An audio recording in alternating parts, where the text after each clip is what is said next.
Assalamualaikum, sahabat-sahabatku.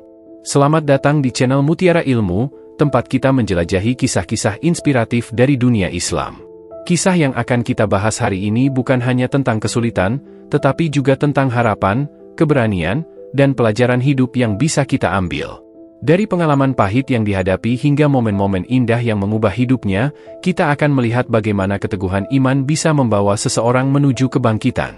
Jadi, pastikan kalian tidak melewatkan detail-detail penting dalam cerita ini.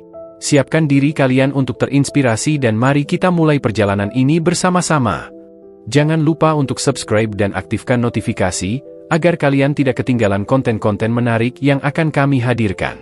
Al-Quran adalah kitab yang tidak dibatasi oleh ruang dan waktu karena mendahului sains modern dengan fakta paling akurat sebagai temuan ilmiah terbaru. Gary Miller merupakan seorang profesor matematika.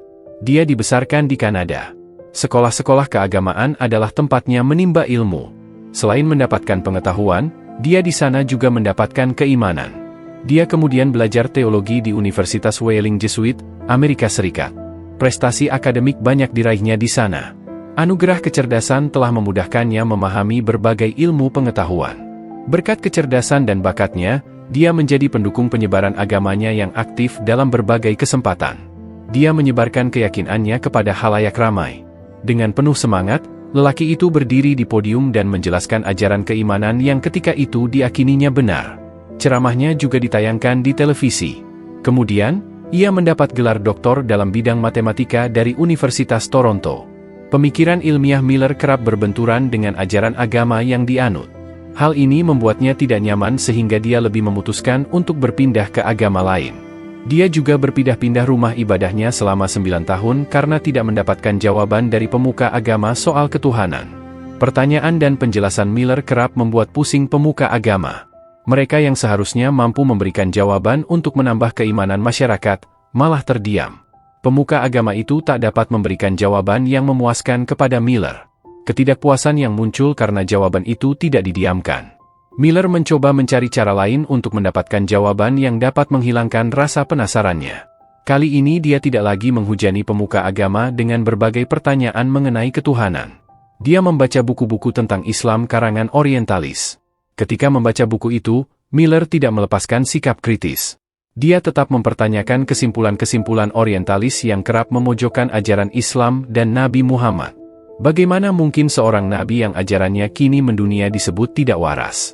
Apakah mungkin sosok utusan Sang Pencipta yang membawa dan menyebarkan risalah ilahiyah hidup dengan abnormal? Kesimpulan-kesimpulan semacam itu sama sekali tidak masuk akal. Dia mengabaikannya. Miller menginginkan kebenaran. Jika Muhammad adalah orang yang baik dan cerdas, mengapa dia harus berbohong untuk mengklaim kenabiannya? Atau, jika Rasul gila sehingga tidak sadar dengan tindakannya, bagaimana mungkin dia memahami wahyu ilahi?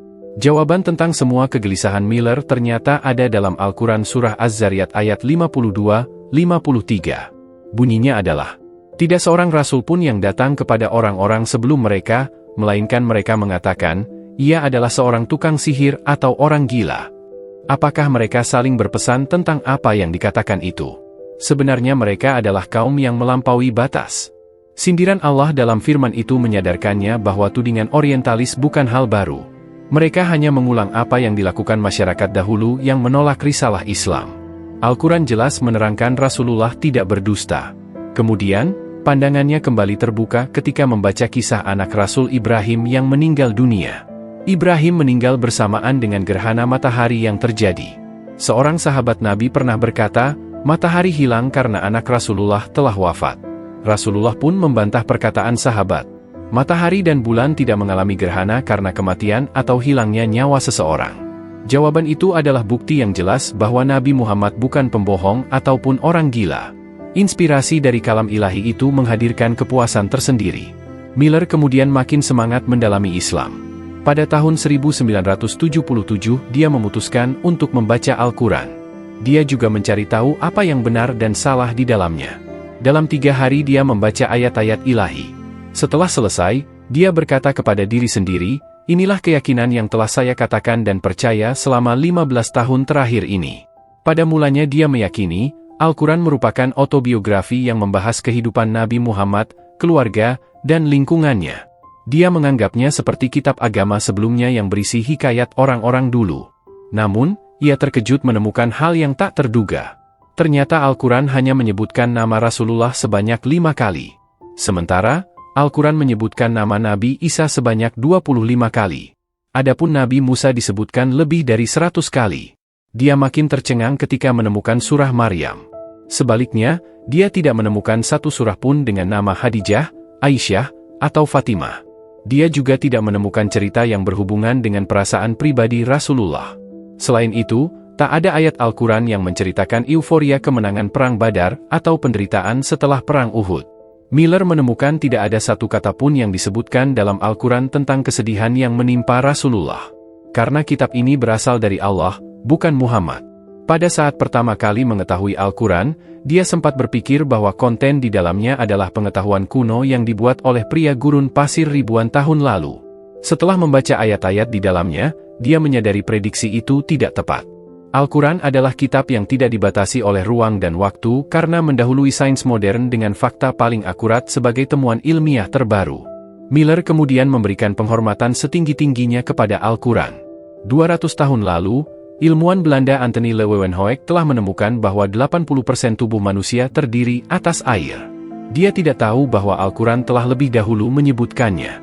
Allah mengatakan hal itu dalam surah Al-Anbiya ayat 30 dan Fussilat ayat 11. Hal yang sama terjadi di tahun 2011 ketika Saul Permuter, Adam Ries, dan Brian Schmidt telah memenangkan Nobel Fisika. Penghargaan yang mereka terima adalah untuk menemukan fenomena percepatan ekspansi alam semesta.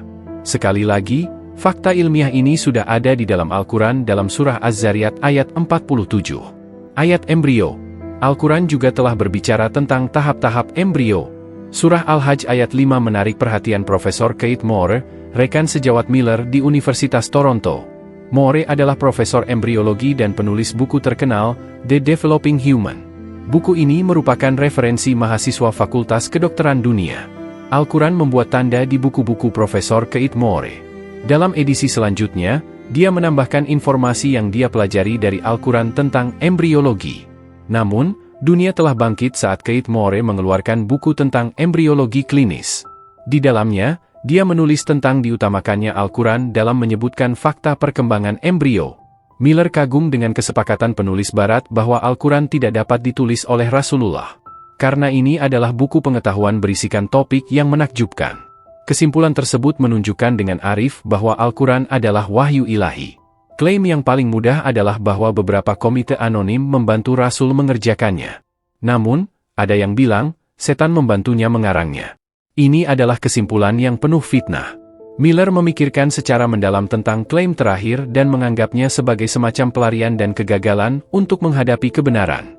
Jika Al-Quran diilhami setan, mengapa iblis mengisi bukunya dalam penghinaan terhadap setan? Makhluk pengganggu manusia itu selalu mengajak manusia untuk mengingkari perintah Allah sehingga mereka akan masuk ke dalam neraka penuh siksa. Banyak buku tidak dapat menyuguhkan penjelasan yang dapat diterima tentang keajaiban Quran.